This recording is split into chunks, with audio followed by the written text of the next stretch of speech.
Lundy, my photography journey. During this part, I would like to run through a number of the buildings you can access during your visit or stay on the island. In addition, I had the privilege of staying in Lighthouse Lower during my 5-night stay, so I'd also cover the accommodation for that building as well. So let's kick this off, and we'll start with the old lighthouse.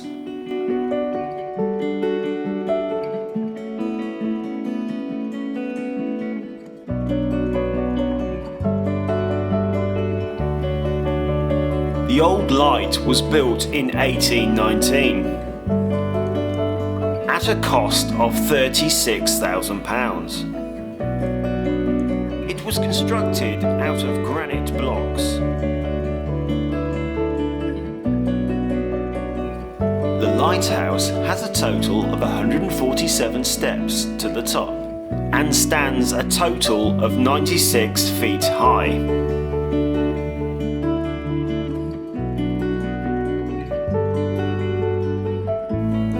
It must be noted that some of these steps are very steep.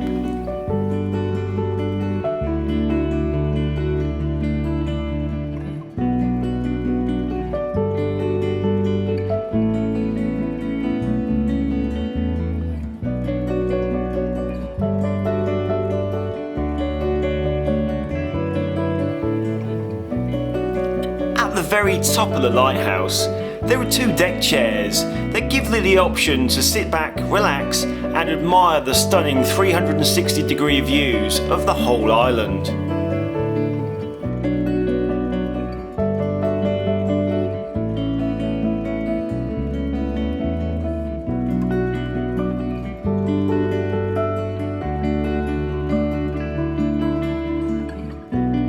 The Old Light Lower living dining area is dominated by an amazing granite fireplace surrounded by 2 armchairs. There is a twin sofa on the opposing side of the fireplace, complete with a small library of interesting material, many of which are based on the Lundy Field Society or regarding the old lighthouse.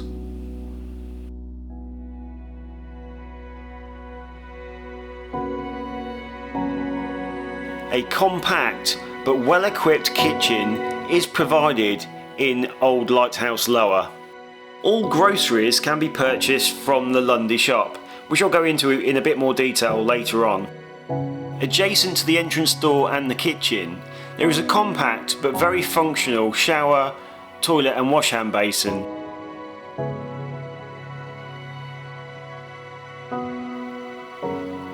There are 3 bedrooms, 2 single rooms and 1 twin room.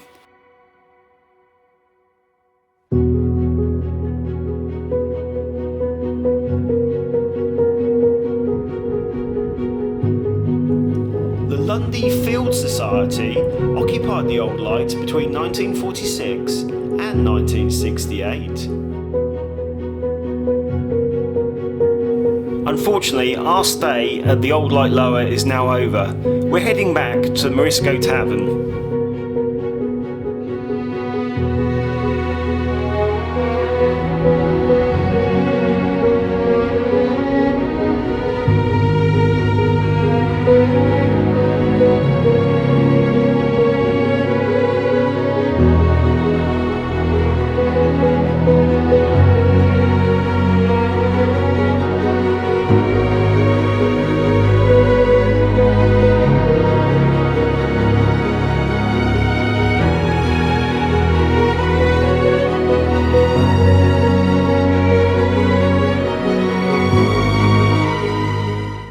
Food prices are reasonable, and if you're staying on the island, you can set up a tab to run for the duration of your stay.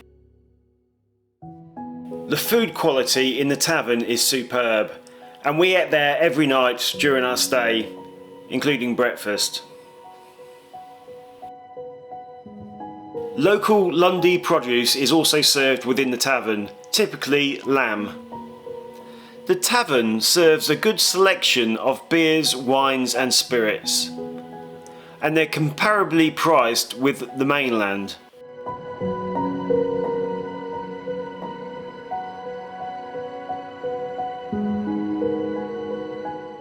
Amazingly, there are 137 shipwrecks surrounding the island of Lundy.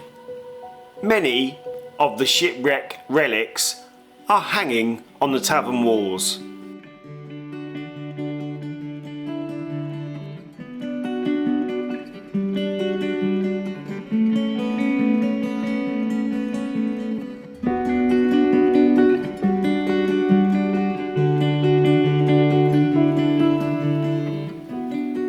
The battleship HMS Montague lies close to the southwest tip of the island. She ran aground on Shutter Point in May 1906 in thick fog whilst testing experimental wireless telegraphy equipment.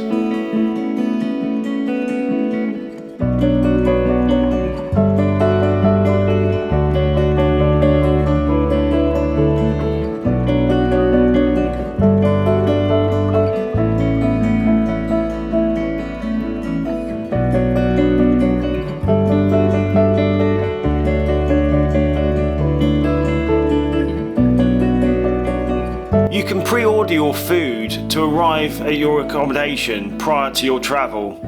This can be done through the general stores as a minimum of 14 days prior to your departure. The Lundy General Stores also has letterboxing packs, Lundy stamps and postcards. There is a selection of souvenir gifts to the far end of the shop.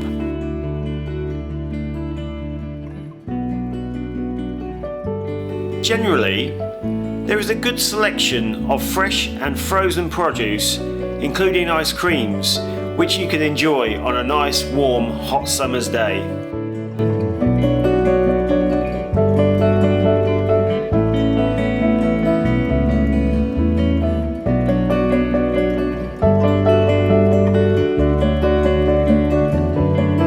The Lundy Museum. In all honesty, there's not a lot to say about the Lundy Museum. It's a compact, small area dedicated for the history of Lundy. There are some artefacts that have been found in and around the original castle grounds.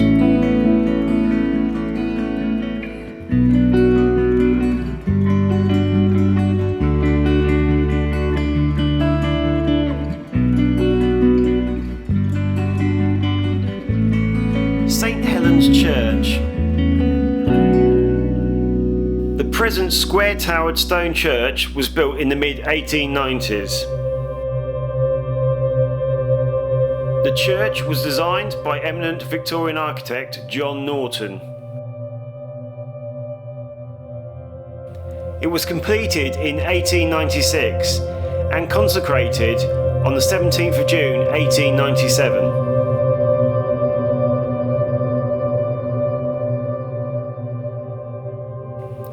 There are a total of 10 bells in the bell tower after 2 additional trebles were installed in 2004.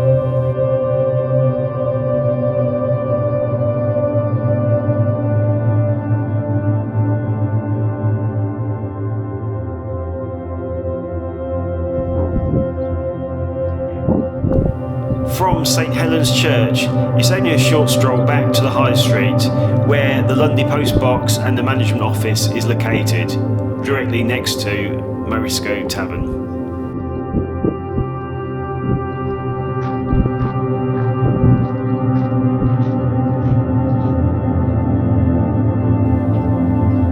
Just on my right hand side is Square Cottage Accommodation, with the gate attached.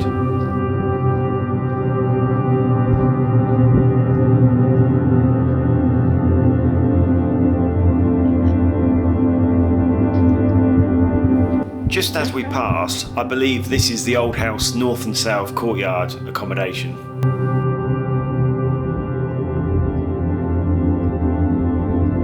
Let's take a short stroll to the Lundy Post Box. The private Lundy Postal Service was established in 1929 on the island. Since 1929, there have been some 350 different Lundy stamps that have been issued.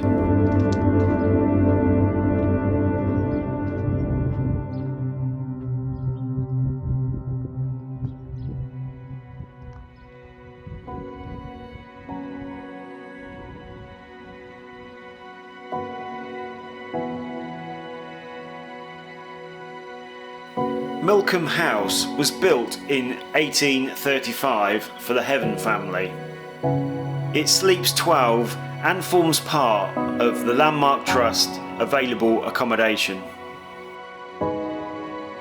It is these areas first thing in the morning or later on in the evening where you can find some interesting birds within the trees. Next series of images are from overlooking the harbour. What an amazing sight.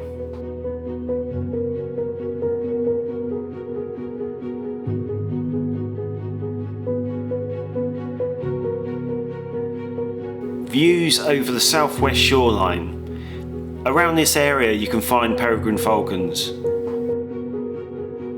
Pleasing views looking back up at Castle Cottage.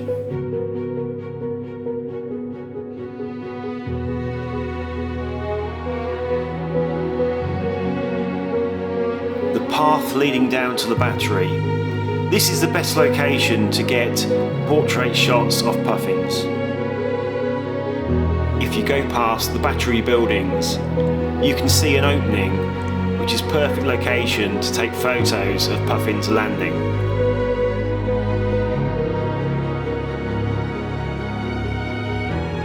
This is the first set of steps leading down to North Light.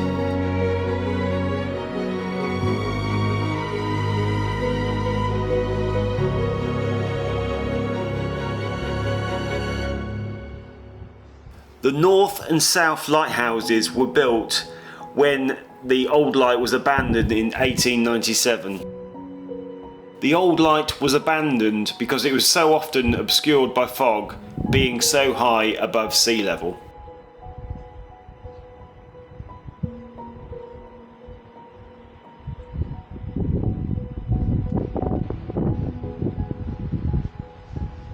The northern lighthouse has been unmanned since 1978.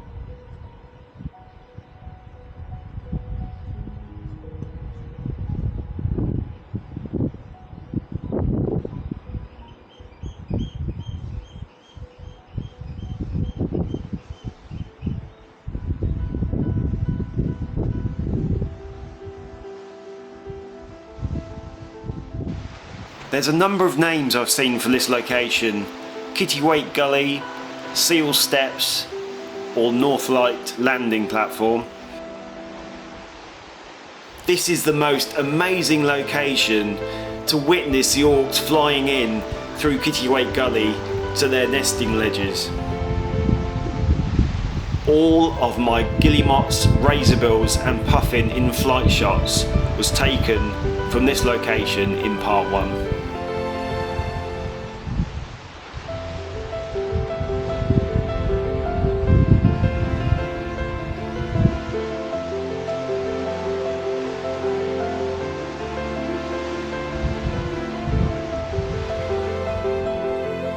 If you are planning to venture down to the north landing point, please be very careful, being that there are no handrails and the steps can be extremely slippy.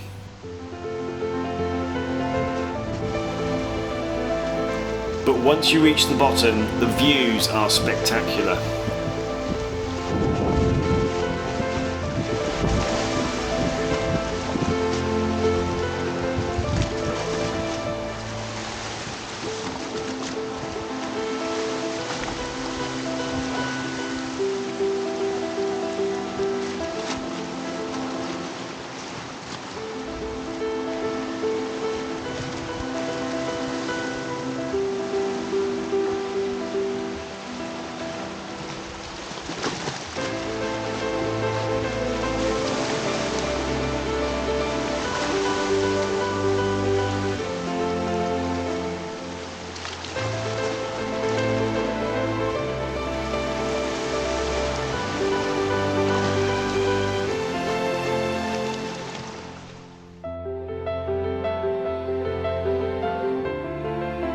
Unfortunately, our first visit to Lundy has come to an end.